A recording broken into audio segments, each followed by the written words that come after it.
Emma almost turned back before she reached the cafe door. The night air was cool and the city felt louder than usual, like it was trying to warn her.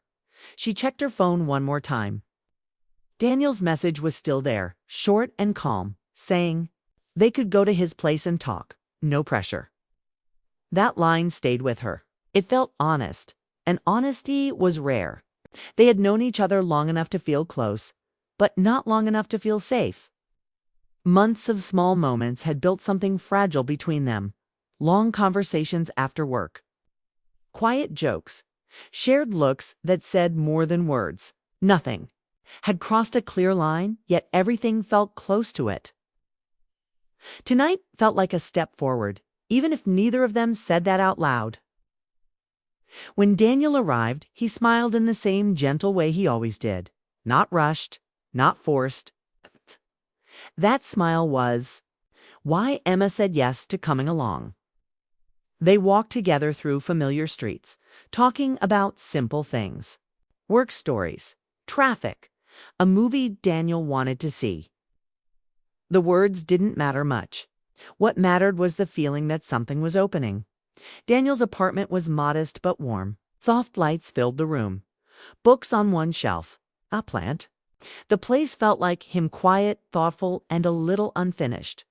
Emma felt her shoulders relax as soon as she stepped inside. They sat on opposite ends of the couch at first. Space between them felt careful, not distant. Daniel offered tea. Emma accepted, mostly to give her hands something to do. The silence was not awkward. It felt full, like a pause before something important. They talked easily at first. Daniel spoke about his childhood growing up in a small town before moving to the city. Emma shared stories about her family and how she learned to be independent.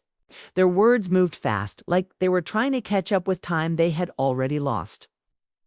Every now and then, Emma noticed Daniel watching her, not staring, just observing, like he was memorizing small details.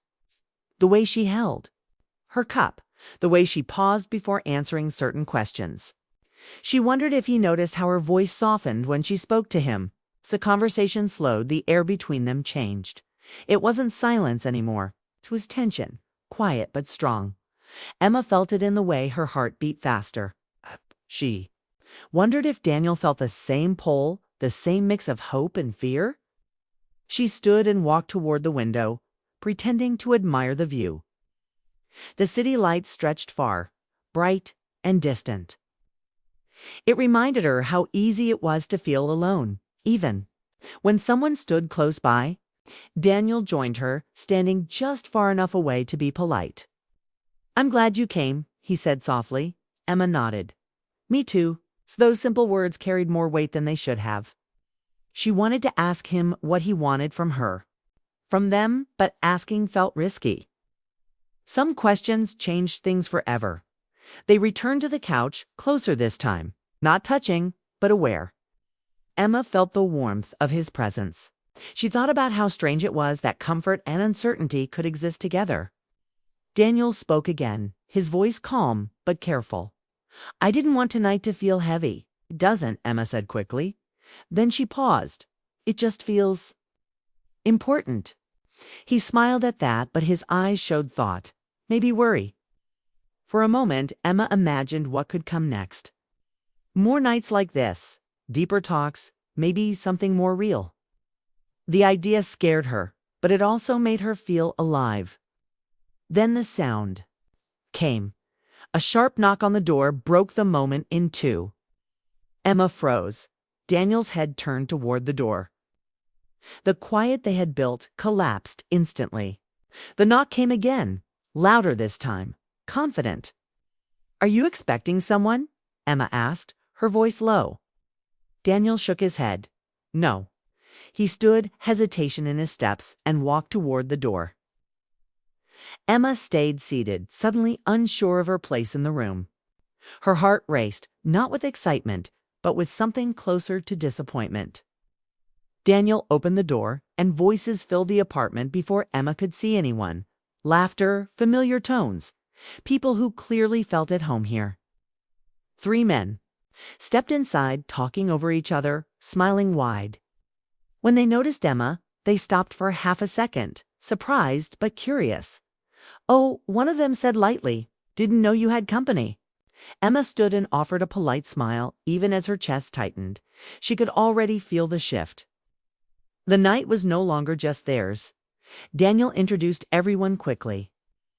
His friends greeted her warmly enough, but their presence filled the space. Shoes kicked off. Jokes started. The apartment felt smaller, louder. Emma sat back down, listening as the conversation changed direction. Stories she wasn't part of. Memories she couldn't share. She laughed when it felt right, nodded when expected, but her thoughts drifted. She watched Daniel from across the room, tried to include her, throwing her a smile, asking her small questions. But his attention was split now, pulled in different directions. Emma realized how delicate moments could be. How easily they could be interrupted. How quickly something personal could become public. As the laughter grew, she felt a quiet sadness settle in. Not anger, not regret, just the understanding that timing was never guaranteed. She had come hoping for closeness. What she found instead was distance created by accident. And as she sat there, surrounded by noise, Emma wondered if the moment she and Daniel were waiting for had already passed, or if it was simply being tested. The apartment no longer felt quiet. Laughter moved through the room like it owned the space. Emma sat near the edge of the couch, hands folded, watching Daniel's friends settle in as if this was their usual place. Jackets were tossed over chairs. Someone turned on a small lamp. The night shifted without asking her permission. Jake was the loudest. He spoke fast, joked easily, and filled every pause. Mark stayed relaxed, leaning against the counter, smiling more than talking. Ryan watched, carefully, noticing Emma before the others did. He gave her a polite nod, like he understood she was out of place. "So, how do you know Daniel?" Jake asked, looking at Emma with open curiosity. Emma answered simply, "We work near each other. We talk a lot." "That tracks," Jake said, laughing. "Daniel's the quiet type until you get him going." Daniel smiled, a little tense. "You didn't have to expose me like that." Emma smiled too, but her thoughts stayed guarded. She felt like a guest in a story already written. The conversation moved quickly. Stories from college, inside jokes, old memories that made the friends laugh harder than necessary. Emma listened, trying to follow along. She could see another side of Daniel here, more relaxed, less careful. It was nice to see, but it also made her feel further away. She noticed how Daniel tried to include her. He asked her opinion on a movie, explained a joke when she didn't laugh fast enough. Each effort mattered, yet the space between them remained. Emma excused herself to the kitchen, needing a moment. She poured herself a glass of water, staring at the reflection in the sink.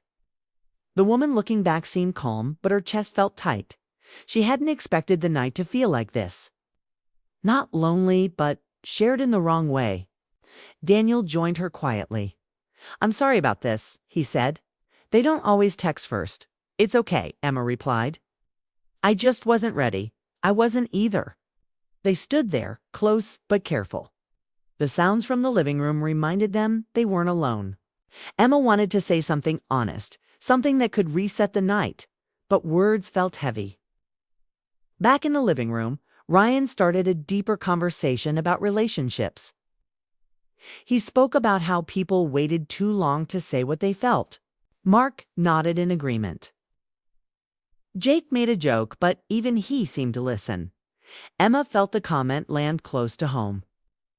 She glanced at Daniel, who was quiet now, eyes fixed on the floor. She wondered if he was thinking the same thing. "People are afraid of ruining good things," Ryan said.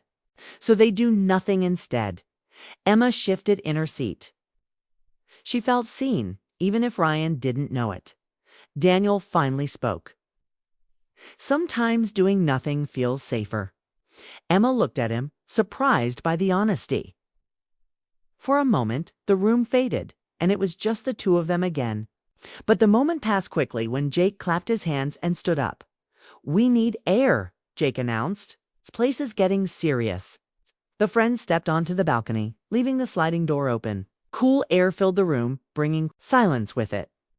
Emma and Daniel stayed behind, the quiet pressing in.